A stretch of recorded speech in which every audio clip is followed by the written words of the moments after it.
Assalamualaikum. Dengar tak suara saya? Kalau dengar, apa, boleh drop komen kata clear.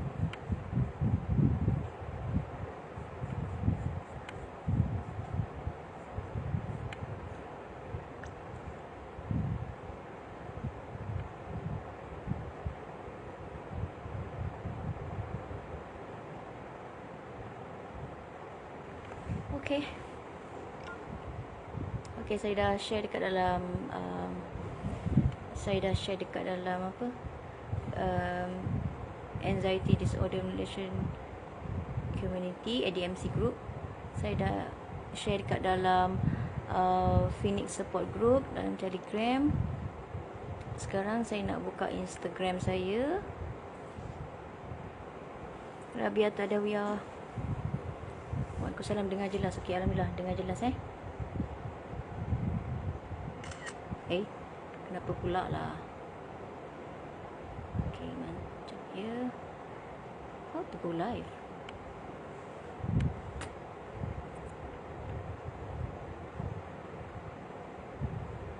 Tahulah.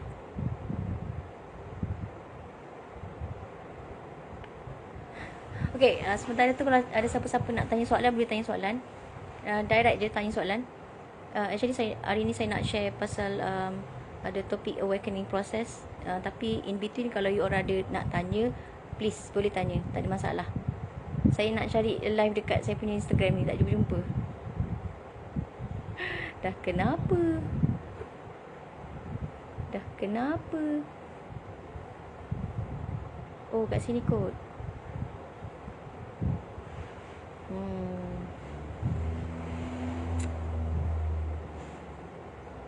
Ada apa-apa soalan? You all apa khabar semua?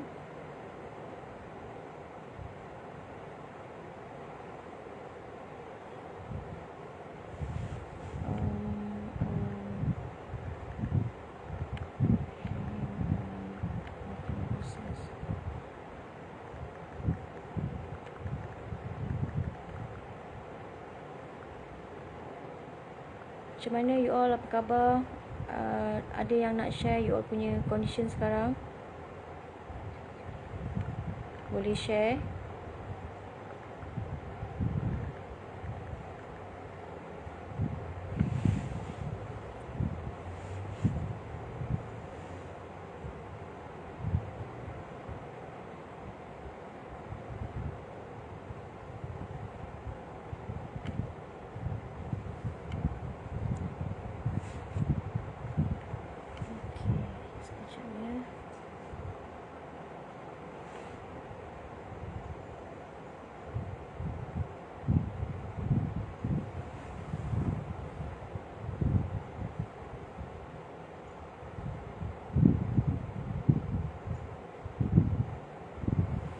Boleh lah. Alright. Okay, kita start lah Okay. Assalamualaikum warahmatullahi wabarakatuh. Terima kasih kepada kawan-kawan yang sempat masuk live video ni. So saya live daripada Instagram saya dan juga saya punya page Facebook. Okay, saya ada juga kongsikan dekat dalam grup ADMC. So kalau mana-mana kawan yang dah boleh, Anas boleh tanya. Kalau lagi banyak tanya soalan boleh. So kalau mana-mana kawan yang tengah menonton live video ni, you all boleh share. At least kawan-kawan lain mana yang mungkin dia tak sempat nak tengok, dia tak perasan ke apa, so next bila ada masa dia boleh tengok. Okay. So apa khabar semua? Saya harap semua berada dalam keadaan yang sangat baik, sihat kan. So of course saya rasa saya dah lama sangat tak dah lama sangat ke? Tak adalah kot lama sangat. Saya macam dah lama jugalah tak go live, macam tak share anything dekat dalam page. Sebenarnya saya I was infected by COVID-19 virus tu on 19 March. 19 March. So saya quarantine 7 hari until 25th March. So lepas tu still ongoing dia punya recovery process lah. So I can say that about a month jugalah baru badan saya rasa macam fit kan. So within a month tu rasa macam tekak kita macam merasa macam masih tak selesa, ada kahak. Lepas tu masa awal-awal tu macam 10 hari pertama tu masih rasa macam mengah, letih, cepat lesu, badan pun sakit lagi, batuk pun masih ada. So lebih kurang sebulan lah baru totally okay, alhamdulillah. Okay, so mana kawan yang apa yang nak tanya soalan boleh tanya soalan. Okay, cuma untuk petang ni of course lah saya rasa macam I miss you guys, rindu sangat sebab you all tak tahu apa cerita kan. Harap semua dalam keadaan yang sangat baik lah. Again, kalau ada apa-apa question nak tanya, boleh je tanya. Tak perlu tunggu apa saya memang akan terus cakap je lah. Tapi kalau ada apa-apa soalan, you all boleh terus ajukan soalan. Anything about anxiety, about your life, anything. Kalau saya boleh sharekan experience saya akan try lah. Okay, so macam yang you all baca tajuk tu, saya ada cerita pasal the awakening process kan? Awakening process. Kenapa saya nak sebut pasal awakening process? Atau dalam bahasa Melayunya proses kesedaran lah, awareness ke kan. Kalau you all ada yang mungkin tahu yang saya selain daripada buku, selain daripada e-book yang saya kongsikan pada kawan-kawan dekat dalam website saya dan juga dalam saya punya page, yang itu you all boleh download direct. Okay, so kalau you all tahu, selain daripada buku e-book yang saya kongsikan pada kawan-kawan secara percuma tu, okay, Anxiety and I, dan juga What is Anxiety kot, pengenalan kepada anxiety and I. Ada 2 e-book yang you all boleh download daripada page saya dan juga daripada website saya. So selain daripada buku tu, saya juga ada tulis buku Kembara Kesedaran. Kembara Kesedaran dalam bahasa Inggeris mungkin boleh sebut sebagai The Awakening Journey lah. Gitu. Kenapa saya buat buku tajuk Kembara Kesedaran? Kenapa saya gunakan perkataan kesedaran? Sebab sebelum ni saya hidup tanpa sedar. Senang kata, dalam erti kata yang mudah, tak sedar diri lah. Hidup tak sedar diri. So bila kita dah diuji, barulah kita rasa kita nak hidup dalam kesedaran, barulah rasa macam nak sedar diri. So bila cerita-cerita pasal awakening, kita cerita pasal awakening process. Sebenarnya kita semua memang mengalami awakening process. Cuma antara kita sedar dan tak sedar je. Kenapa saya kata kita semua mengalami awakening process? Sebab kejadian manusia ataupun fitrahnya kita ni sebenarnya berada di sini untuk growth, untuk berkembang, untuk evolve, expand, untuk kita lebih meningkat kita punya kehidupan kita, diri kita, dan juga untuk kita memperbaiki diri kita, menyucikan jiwa kita. So itu antara kita punya life mission ataupun kita punya purpose dekat hidup, dekat dunia ni adalah untuk growth, evolve, berkembang, kan? Kita expand. So kehidupan kita mesti akan ada peningkatan. Itu kita punya tujuan hidup. So untuk kita nak capai perkembangan dalam kehidupan, mencapai perkembangan atau kematangan dalam diri kita, perlu untuk kita, orang kata, berlaku sesuatu dalam diri kita, dalam kehidupan kita, sebelum kita nak capai growth tu. Betul tak?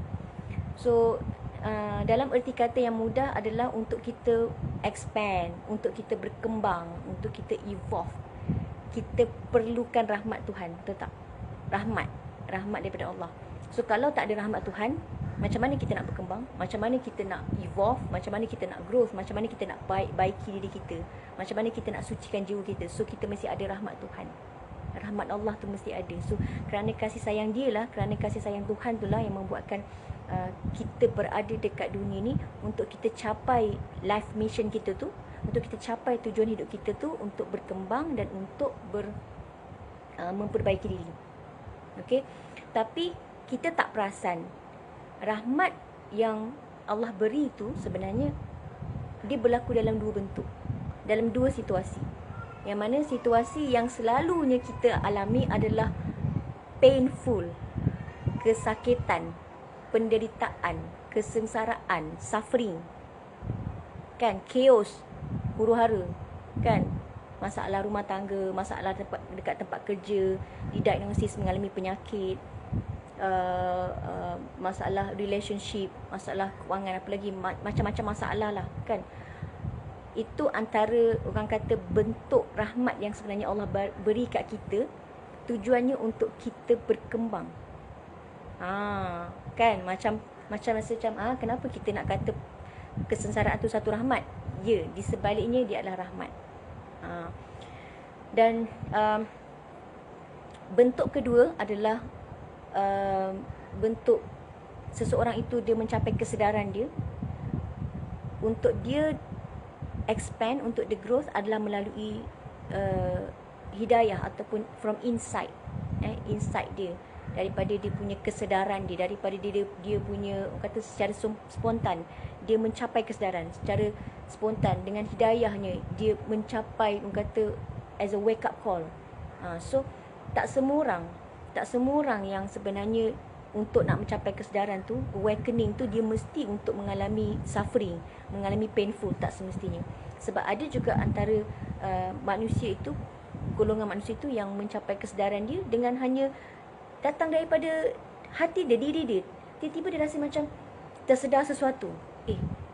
Dalam keadaan dia mencapai kekayaan, dalam keadaan kehidupan dia semuanya teratur, dipermudahkan, dalam keadaan hubungannya baik, semuanya indah lah, kan? Tetapi dia juga dengan rahmat Allah tu dapat mencapai satu kesedaran, yang mana mungkin masa tu dia rasa macam aku dalam keadaan semua urusan aku dipermudahkan, aku hidup senang, hubungan aku dengan orang sekeliling tak ada masalah, keuangan aku pun stabil.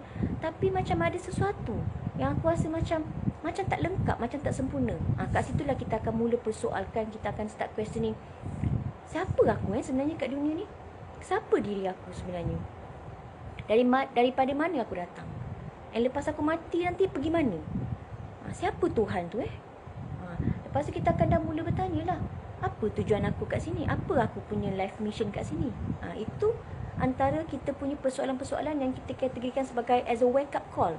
Satu macam panggilan kesedaran. Kita mula sedar bila kita dalam keadaan yang stabil, yang urusan dipermudahkan pun, kita masih boleh mencapai wake up call tu.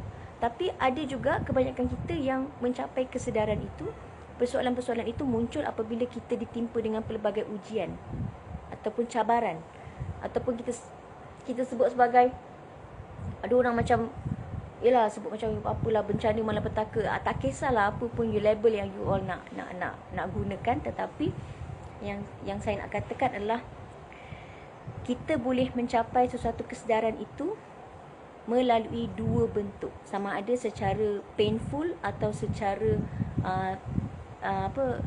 secara tanpa kesengsaraan. Dalam keadaan kita bahagia pun kita boleh mencapai kesedaran. Dalam keadaan kita sakit, sengsara pun kita boleh mencapai kesedaran. Sebab itu bukti rahmat Allah. Betapa nak tunjukkan Tuhan tu Maha Adil, nak tunjukkan yang dia tu boleh mampu untuk buat apa jua, kun fayakun. Dia boleh bagi rahmat dalam apa jua keadaan, painful ataupun tak painful.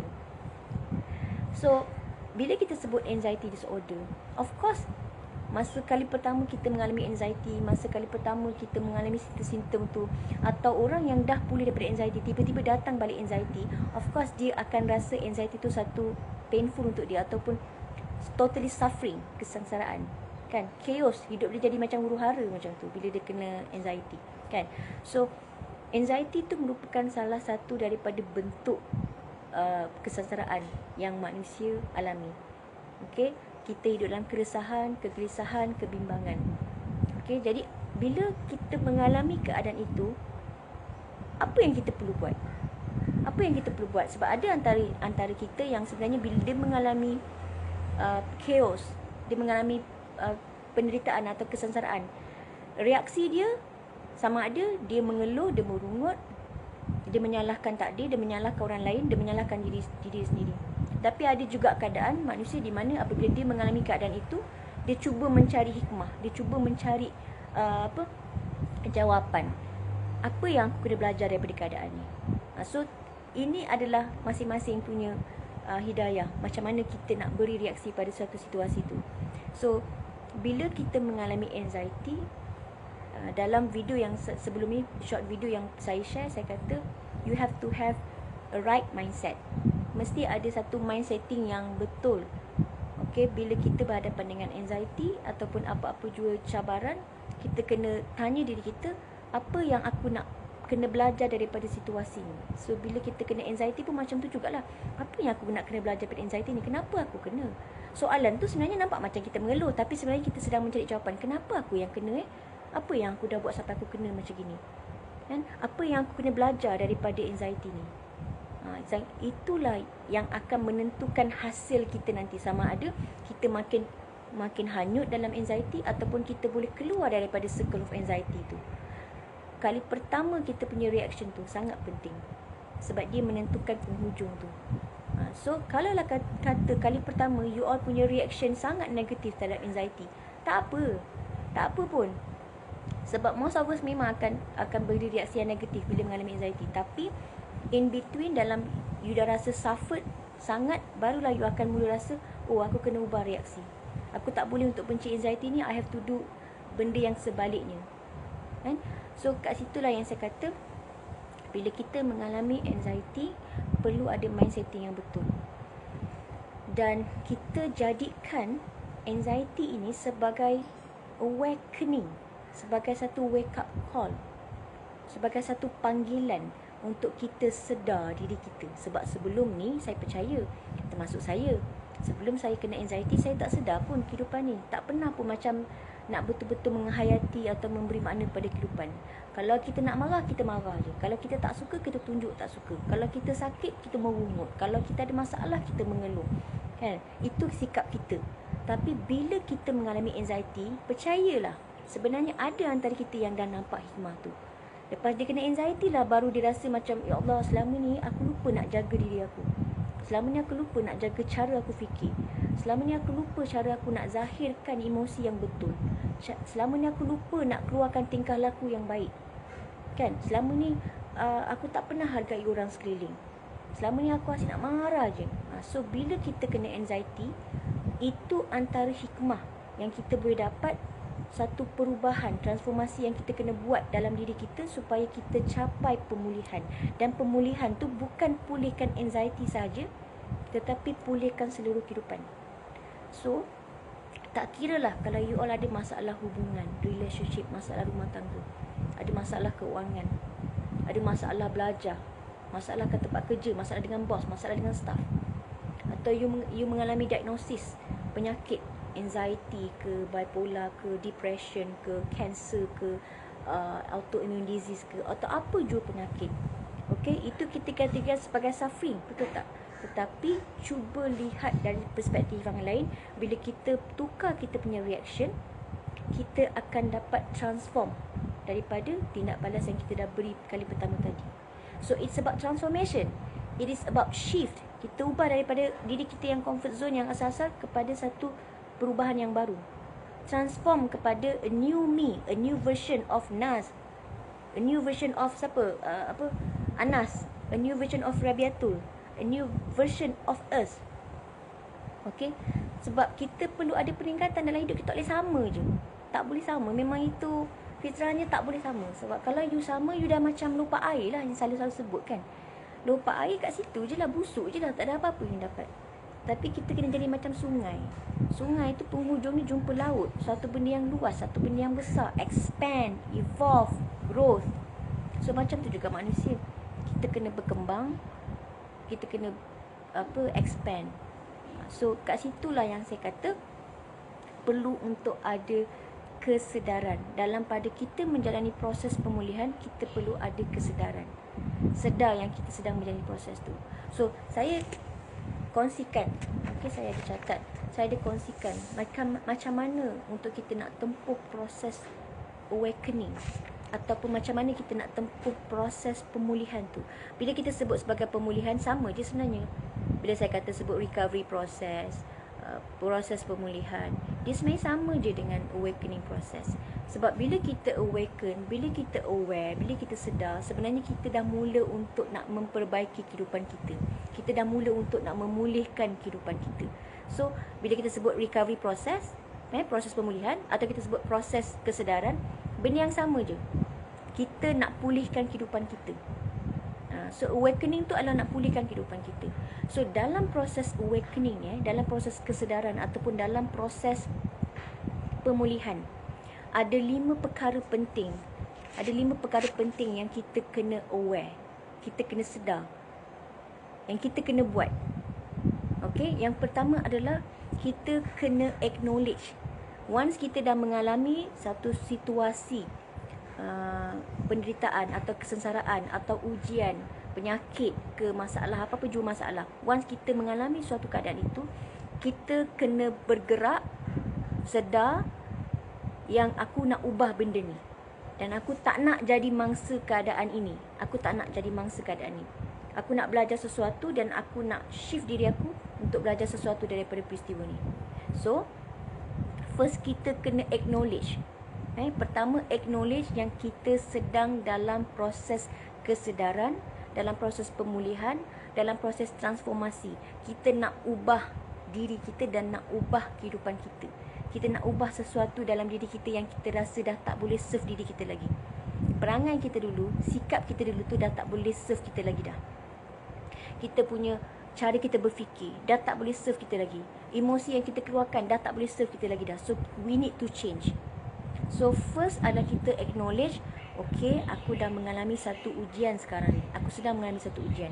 So aku acknowledge yang aku nak ubah keadaan ni. Aku nak transform, aku nak shift. So penting untuk kita pertama dalam proses awakening atau dalam proses pemulihan itu adalah untuk kita acknowledge yang kita sedang menjalani proses tu. Cakap kat diri kita, aku tengah jalani benda ni. Kena aware tau. Sebab kadang-kadang kita tak tahu pun sebenarnya kita sedang menjalani proses tu. So itulah maksud kesedaran. Kita sedar apa yang kita buat daripada satu saat ke satu saat. Awareness. So acknowledge kita sedang mengalami proses transformasi, proses pemulihan, proses awakening. Kedua, dalam proses awakening, penting untuk kita increase kita punya connection dengan the higher source, atau kita sebut Tuhan, God, Allah, whatever you punya agama, you name it. You have to increase that connection. Kenapa? Sebab dalam proses awakening atau dalam proses pemulihan, you perlukan satu tenaga yang sangat kuat. Tenaga yang tinggi untuk nak pulihkan badan, untuk nak pulihkan cara fikir, untuk nak pulihkan, nak rawat emosi, untuk nak pulihkan kita punya jiwa kita. So you perlu ada satu vibration, frekuensi, energi yang tinggi untuk nak bantu you pulih. So macam mana nak tinggikan you punya energi untuk support you punya proses pemulihan, untuk support you punya proses awakening, adalah dengan increase you punya connection dengan the higher source ataupun Allah, Tuhan tu. Okay, sebab kenapa? Sebab memang Tuhan tu, as we know, dia adalah sumber tenaga. Allah itu adalah sumber kita punya rahmat, kasih sayang, sumber pemulihan, sumber kekuatan, sumber ilmu, sumber kasih sayang. Tuhan tu penuh dengan sifat-sifat tu. So kita nak pulih, kita perlu cari sumber tu untuk kita nak pulih. That's why kita kena connect dengan Tuhan, sentiasa connect dengan dia. Okay, dia macam seolah kita kata yang kita kena sentiasa recharge dengan dia, sentiasa connect dengan dia, sentiasa ingat dia dalam apa juga keadaan pun. Itu sangat penting. So macam mana kita nak tingkatkan kita punya connection dengan Tuhan? You boleh gunakan apa jua cara yang you all selesa. Saya tak ada spesifik cara lah. Tapi as a Muslim, benda yang paling mudah adalah solat. Okay, solat tu kalau dalam sebelum ni mungkin you tak khusyuk solat. So sekarang bila you dalam proses awakening atau dalam proses pemulihan, penting untuk you ajar diri tingkatkan khusyuk dalam solat. Sebab sebelum ni kita tak khusyuk, mungkin kita tak aware, kita tak menghayati bacaan kita dalam solat, atau kita tak kita tak alignkan kita punya perbuatan kita dalam solat tu dengan pernafasan kita, breathing kita. So now bila kita dah ada ilmu, bila kita dalam proses awakening, penting untuk kita solat dengan bawa khusyuk. Okey, masa kita buat perbuatan solat tu, selarikan dengan pernafasan kita, breathing kita. Masa kita baca, kita faham apa yang kita baca dan kita hayati bacaan tu. Itu antara cara untuk kita increase and reconnect dengan Tuhan sentiasa. Solat. Okey, kalau lah kata you dah buat solat and you nak increase lagi, boleh buat solat sunat. Apa, terpulang. Ini tak ada macam kalau saya nak ajar, nak tunjuk pandai ke tak. Tapi terpulang pada you all. You all sendiri tahu apa cara yang you all selesa dan suka nak connect dengan Tuhan tu. Okay. Antara lain juga, you all boleh meditate. Meditation is very simple. You just go within yourself. You kena aware saja you punya energy dekat dalam tu. You aware yang tenaga yang kat dalam tu, breathing you tu ke adalah dengan izin Tuhan. Okay, tenaga yang ada dalam diri you tu pun adalah daripada sumber dia juga. Okay, dia yang beri kekuatan tu, tenaga tu semua dia yang beri. So bila you fokus pada energy, you fokus pada you punya breathing, actually you are focusing yourself kepada yang pemberi tenaga tu. So dekat situlah you akan dapat dia punya energy recharge balik. Okay, so meditation so important. Zikir, kalau you suka zikir, zikirlah apa-apa yang you selesa, yang membuatkan you boleh connect dengan dia. Dan tafakur ke, atau buatlah apa-apa. Mungkin you suka sedekah, you suka nak buat baik dengan orang, buat. Sebab daripada situ you akan merasai kebaikan-kebaikan tu. Daripada situlah you akan dapat increasekan you punya connection dengan Tuhan.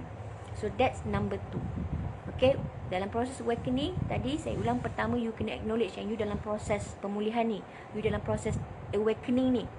Okay, untuk nak capai growth, untuk nak expand, untuk nak berkembang, untuk nak evolve. Okay, kedua adalah you kena increase you punya connection dengan Allah SWT. You kena increase connection dengan Tuhan, dengan God, with the higher source, sumber yang utama tu. Okay. And then yang ketiga adalah you kena get knowledge. You kena cari ilmu. Okay, dalam proses awakening, you kena invest. You kena invest untuk nak cari ilmu. Okay, kenapa saya kata kena cari ilmu? Sebab kita tak ada ilmu. Kita kena akui kita tak ada ilmu. Macam mana kita nak rawat diri kita, macam mana kita nak betulkan cara kita fikir, macam mana kita nak betulkan emosi kita, nak rawat emosi kita, macam mana nak rawat badan kita. Kita tak ada ilmu. Jadi kita perlu untuk cari ilmu. Okay, so pergilah mana-mana bengkel, buatlah apa-apa terapi. Okay, untuk kita belajar benda tu. Bila kita buat terapi dengan orang lain, sebenarnya kita belajar cara nak terapi.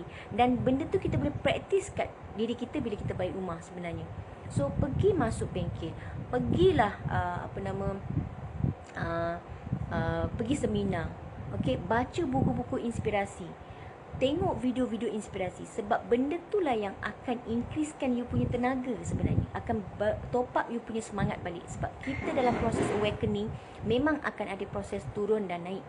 Memang akan ada. Ada ketika you rasa perasaan bliss sangat, perasaan rahmat. You dah mula rasa macam, oh aku dah mula hargai dah diri aku, aku dah mula sayang diri aku dah mula menghargai orang lain, aku dah maafkan orang lain, aku dah maafkan diri aku. Dalam proses awakening, you akan rasa moment tu nanti. You dah rasa macam, oh you connected dengan semua orang, you sayang semua orang, you sayang diri you. Tapi dalam proses awakening tu juga akan berlaku proses di mana you jadi macam dah keliru. You rasa down, you rasa nak nangis, you rasa macam kat mana balik hala tuju aku ni. You rasa confused balik. So itu dalam proses awakening you kena tahu. So bila you down, apa yang you nak kena buat? Itulah dia, you kena top up energy you balik. Instead of you reconnect dengan Allah dalam setiap masa, at the same time you kena cari ilmu. Top up, cari ilmu, belajar sesuatu. Jangan takut untuk invest dalam ilmu. Cari ilmu ataupun cari guru, tempat belajar yang you mampu untuk keluarkan duit. Sebab you kena tahu Tuhan ni maha kaya sebenarnya. So kadang-kadang kita tengok kat dalam Facebook, kita nampak orang iklankan bengkel lah, seminar. Kita nak join tau. Kita teringin nak join, betul tak? Kita cakap invest ni kalau dapat join, invest ni kalau dapat. Tapi kita fikir duit. Betul tak? Kita fikir duit, kita rasa macam alamak, aku tak ada duit, aku ada masalah duit. Yelah kan tengah huru-hara kan, tengah ada masalah duit, masalah relationship, masalah itu, masalah ni kan, termasuk dalam masalah duit tadi kan. So macam mana kita dalam keadaan ada masalah, lepas tu nak cari ilmu tapi kena keluarkan duit. Sedangkan memang ada masalah duit, betul tak? So jangan takut. Kalau benda tu untuk you, Allah akan lorongkan. Doa, ya Allah Tuhan aku nak ilmu ni, beri aku jalan. Kadang-kadang you boleh tanya admin tu sendiri. You boleh PM dia. You boleh email. You bagi tahu keadaan you. Tapi dengan jujur lah, janganlah tipu bagi tahu. Saya nak sangat sebenarnya join bengkel ni. Saya nak sangat join kelas ni, tapi saya memang betul-betul ada masalah duit. Saya betul-betul ada masalah duit. Ada tak cara lain untuk bantu saya supaya saya dapat join ni? You see, itu you punya first step. You punya first step. Kadang-kadang kita ni cepat give up. Kita nak join tapi kita rasa tak ada duit, tak payahlah. So kita terus tinggalkan. Tapi kita tak nak usaha. Nak pergi tu nak usaha. Kita tak nak. Kita dulu tak tahu pun macam nak buat. Tapi sekarang I would recommend you, bila you betul-betul ada masalah duit tapi you nak pergi bengkel tapi you tak afford untuk nak pergi, you tanya dia punya admin. You PM, you email, you tanya, boleh tak kalau saya nak join tapi saya tak ada duit. You kena tengok ada certain guru yang betul-betul dia buat fisabilillah kerana jalan Allah, dia niat kerana Allah, biasanya dia takkan kedekut. Kalau dia tengok you memang betul-betul pure ada masalah, betul-betul pure story ni, dia bukan buat-buat, dia memang ada masalah tapi dia nak baiki diri dia tapi tak ada duit, okay, dia akan bantu. Sebab kadang-kadang ada setengah orang yang dia tak mampu untuk pergi kelas tu, dia bayar juga untuk infakkan duit tu pada orang lain, bayarkan orang lain. Ada. So kita tak tahu. Mungkin ada rezeki kita kat situ. Mungkin ada rezeki kita kat situ. So apa salahnya kita tanya, ada tak orang lain yang sponsor benda ni? Sebab saya memang tak ada duit, saya ada masalah. Ada tak kalau boleh sponsor masukkan saya sebab minta satu kerusi? Kan saya betul ada masalah. So kalau you genuine dengan masalah you, insya-Allah you cubalah. So jangan takut untuk invest. Invest lah. Janganlah invest yang macam keterlaluan, yang sampai you rasa macam benda tu macam you tak mampu pun tapi you nak. Janganlah sampai berhutang keliling pinggang pula kan. Macam contoh ada kelas bengkel yang harga sampai RM15,000, RM30,000 ada. Okay, kalau you memang betul-betul bukan orang yang mampu ke arah tu, jangan ambil yang tu. Ambil yang biasa-biasa dulu, step by step. Ambil yang kelas kecil-kecil dulu, tak ada masalah. Tapi mesti top up ilmu tu. Okay. So ada juga yang sebenarnya guru-guru ni yang dia baik hati, dia boleh open untuk ansuran.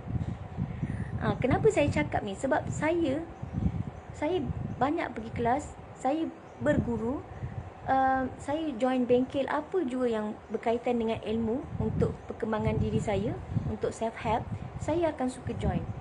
But I'm very selective lah kelas-kelas tu kan. Tapi bila saya join tu dan saya nak sangat, tapi bila kadang-kadang saya tak mampu dan saya tanya, ada rupanya guru-guru yang memang baik hati ni, dia nak tolong orang, dia open benda tu secara ansuran. So why not? Kan? Tapi kena jujur lah, bayar ansuran tak ada masalah. Okay, so itu get knowledge, cari ilmu. Okay, apa ilmu-ilmu yang you kena belajar? Okay, so dekat luar sana banyak ilmu, banyak modalities, banyak tools yang you boleh belajar untuk you nak, orang kata, menjalani proses awakening atau kesedaran. Okay, first you mungkin boleh cari ilmu mengenal diri. Kena kenal diri, siapa kita. Kan, tak kenal diri kita pun susah juga. Kan, so kena kenal diri, cari ilmu untuk mengenal juga potensi. Sebab selama ni kita hanya tahu cakap buruk pasal diri kita je. Kita kenal diri kita sebagai suatu individu yang buruk. Aku punya perangai ni, aku punya perangai buruk ni, aku kuat ni, aku macam tu. Tapi kalau cuba saya tanya sekarang, duduk diam-diam tanya, apa kelebihan aku? Apa kelebihan yang aku ada? Kebanyakan ni susah nak jawab. Sebab you all selama ni nampak diri you yang buruk je. You tak nampak diri you, kebaikan you, potensi you. Susah. Itulah masalah kita, sabotaj diri kita tau. Tu self-sabotage. Kita tak perasan, kita sabotaj diri kita. Tapi sebenarnya penting untuk kita, bukan saja kita kenal kita punya kelemahan, kita kena kenal juga apa potensi kita. So, pergi kelas, pergi bengkel, mana-mana, baca buku, beli buku, invest dekat dalam video, tengok video-video inspirasi, kan, untuk cari ruang dan peluang untuk you kenal potensi diri you. Okay, pergi kursus motivasi, okay, pergi tengok dokumentari yang bermanfaat. Jangan you dedahkan diri you dengan berita-berita yang bukan-bukan, yang sebenarnya hanya untuk programkan ketakutan, fear dalam kepala you. So, kebanyakan banyak rancangan-rancangan atau berita-berita dia adalah fear based experience, fear based knowledge, fear based dokumentari, fear based information. So, kenapa kita nak inject lebih banyak ketakutan dalam diri kita, sedangkan kita ni tengah takut dengan penyakit kita ni. Kita tengah gelisah, tengah resah ni, tapi kita pergi tambah lagi ketakutan dengan tengok berita-berita, tengok video-video yang menambahkan ketakutan. Jangan buat macam tu. Tolong tinggalkan buat masa ni dalam proses awakening, dalam proses pemulihan. You kena pandai pilih mana yang toksik, yang bukan toksik. So, kalau rasa berita-berita tu toksik, artikel tu toksik, jangan baca, just leave it. You kena cari artikel, baca benda-benda yang boleh increase you punya energy. Okay, yang meningkatkan semangat you. Okay, so tu yang ketiga. Yang keempat, okay, yang keempat, get circle yang betul ataupun support group yang betul. Sebab tu saya kata, dalam proses pemulihan kita perlukan energi yang kuat, perlukan energi yang tinggi. So, dapatkan support group yang betul, circle yang betul. Okay, jangan cari circle yang tempat untuk hanya meluahkan perasaan saja. Okay, you kena tahu, meluah ni ada banyak cara. Ada banyak bentuk. Ada orang dia luah dengan cara macam mana tau. Kau kena tak macam gini? Aku asyik kena macam gini lah. Aku risaulah. Aku kena macam ni, aku kena macam ni. Kau rasa tak? Kau kena juga tak macam aku? Ataupun dia kata, ya aku bosan lah kena macam gini. Aku penat lah kena macam gini. Simptom ni apa semua. Aku dah penat hidup macam gini. Okay, itu satu rungutan keluhan yang sebenarnya tidak ada hasil. Dia tidak ada penyelesaian. Itu cuma kita nak melepaskan saja. Okay, tetapi keluhan, luahan yang ada hasil adalah dalam bentuk biasanya macam ni. Biasanya dalam bentuk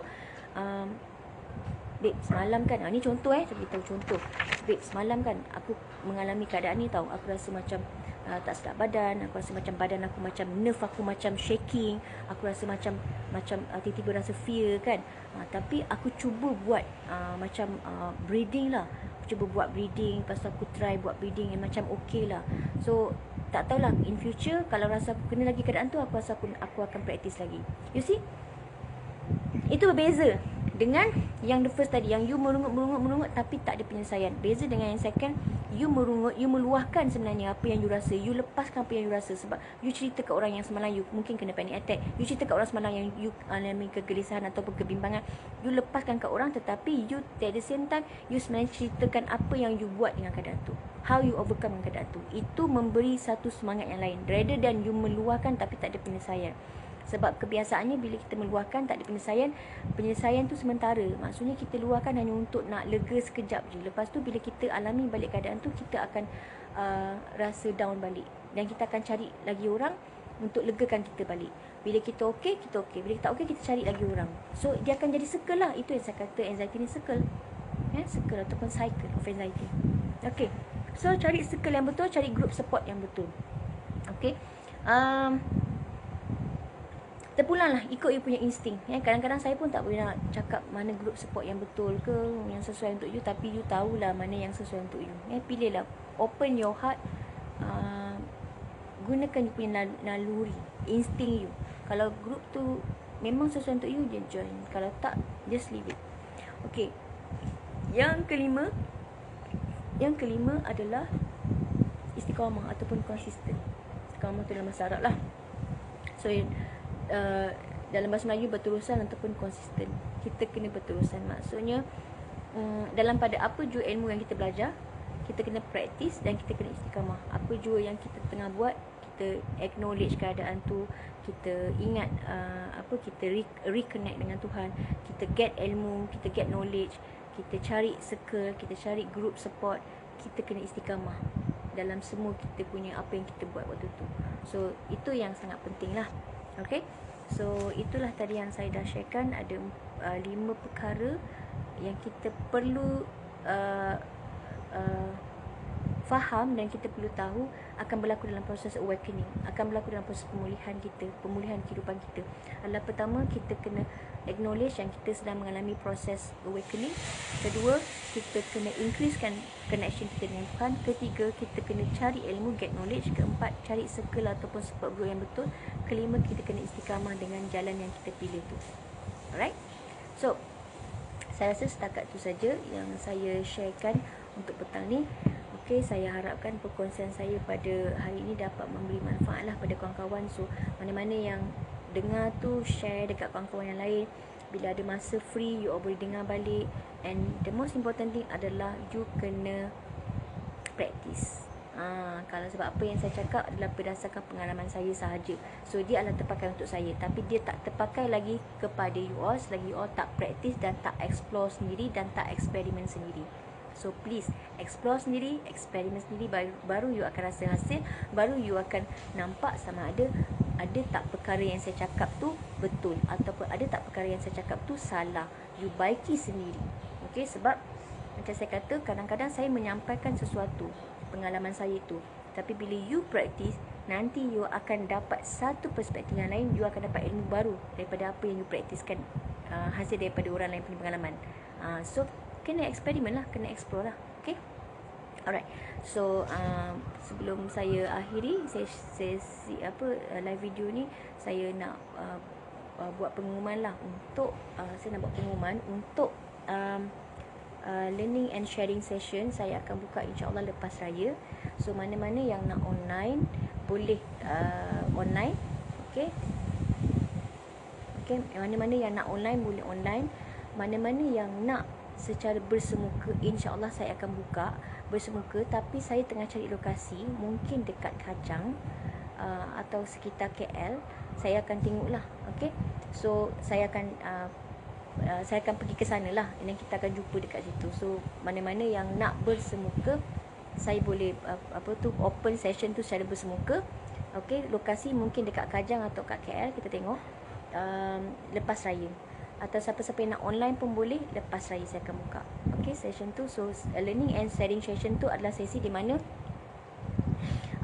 saya akan kupas you all punya potential, saya akan kupas you all punya personality, dan sesuaikan dengan kaedah rawatan yang you ambil. Sebab ada certain orang yang dia punya kaedah rawatan dia tak sesuai ikut orang lain. Sebab apa? Dia punya personality tak sama, karakter tak sama. So kita korek you punya potensi, korek you punya personality you untuk nak tengok you sesuai buat apa, kaedah rawatan yang mana. Okay, so itulah learning and sharing session. 1 jam RM60. Okay, one to one, bukan dalam group. And saya insyaAllah lah in future, kalau saya ada rezeki, saya pun nak buat Google Meet secara berkumpulan. So kita tengok macam mana rezeki dan masa saya ada. Okay, so terima kasih pada kawan-kawan menonton. Kalau siapa-siapa yang rasa video ni bermanfaat, please share pada kawan-kawan yang lain. Semoga ramai yang dapat manfaat daripada video ni. Dan kalau ada apa-apa salah silap kata-kata saya mohon maaf. Okay, so kalau ada apa-apa siapa-siapa yang nak tanya soalan, boleh inbox saya, insyaAllah saya akan cuba jawab. Ataupun email saya virginrose@gmail.com, virgin virginrose VR@gmail.com. Boleh email saya atau inbox saya dekat Instagram saya, Nas Azad Virgin Rose VR, ataupun dekat page saya ni lah. Okay, so terima kasih pada kawan-kawan. Semoga selamat berbuka puasa. Okay, selamat Hari Raya, nak dekat Raya. Okay, saya doakan semua yang sedang berhadapan dengan mungkin apa-apa ujian, semoga Allah pemudahkan you all punya urusan. Dan mesti optimis, insyaAllah you all akan dapat pelajaran hikmah daripada perkara yang you sedang alami waktu tu. Alright, so take care semua. Assalamualaikum warahmatullahi wabarakatuh. Bye.